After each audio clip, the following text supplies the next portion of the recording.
jailed in the house, unable to leave unless a male family member is with you? How about getting whipped if you refuse to wear a veil? How about not being able to report being raped because you don't have 4 male witnesses? If you report it, you'll be stoned to death for having unmarried sex. How about the right to vote? Let's see, most Islamic countries are dictatorships or failed states, so you can't vote. Forced marriages, child rape, incest, it just keeps getting worse. Incest. Wow. I'm not sure where you're getting your information from or if you've possibly mistaken us with somebody else. Why is incest wrong? It's not clear to me that it's wrong. Okay. It's clear to me. There's an evolution. In all honesty, I'm not here to make a mockery out of you. I'm not here to criticize you. I'm not even here to question your intelligence. All I'm here to do is to give you advice.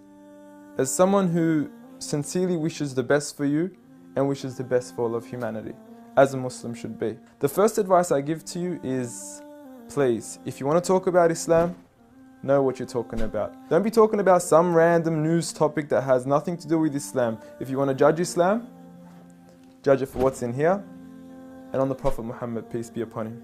Speaking of the Prophet Muhammad, peace be upon him, I noticed your failed attempt at trying to draw him. I know it's worked for many others and it's made them really, really famous before, and I'm not sure if that's what you were trying to do, but please, give it up. I honestly want you to stop wasting your time and rather spend your time wisely in trying to find out who this man is. Find out what made this man the most influential man in the world. Find out what made this man one of the greatest lawgivers, the greatest lawgiver of all time. Find out what made this man the most perfect example to walk the earth.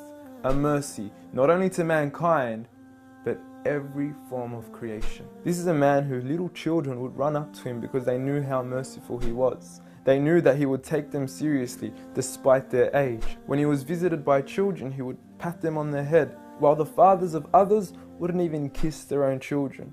At a time when people were burying their daughters alive, he was the one who gave honor to daughters. He was the one who gave honor to women. He was the one who promised paradise for the one who raised one daughter righteously. A man who would treat the poor the same way he would treat the rich. A man who would treat the black the same way he would treat the white. Muhammad, peace be upon him, was a man who his own enemies would call him the truthful and the honest. A man when his enemies would look at him in the eye, they would say, this is not the face of a liar. Even to this day, some of his worst enemies have become the most noble of his supporters after realizing that he was a man of truth. Find out why we love him. Find out why some of the companions were ready to die for him. I don't say this lightly, I mean they actually threw themselves at arrows whenever the enemies would try to assassinate Muhammad, peace be upon him. I ask you to read into the story of a companion by the name of Khubayb, may God be pleased with him, when he was crucified and tortured. And the one who was torturing him would say to him, "O Khubayb, wouldn't you rather that Muhammad, peace be upon him, be in your shoes right here, and you be in the comfort of your own family in your own home?" He responded by saying, "I would rather be here and die than to see a thorn prick the foot of Muhammad, peace be upon him." I want you to ask yourself, why are there 1.7 billion people today all across the world that are eager to implement the way he lived to the absolute core? From the way we enter the bathroom, to the way we would govern an entire country, to the way we dress, to the way we eat, to the way we even sleep on our right side. We follow him to the absolute core. So I suggest you stop wasting your time in attacking the man that you cannot faze at all. If God, the creator of the heavens and the earth and everything in between, the one and only, has honored him, who are we to even try to dishonor him? If you don't understand what I'm trying to say, let me give you a quick experiment. What I want you to do is to walk outside tonight. Look at the brightness of the moon and go ahead and spit at it. And see what your spit does to the moon.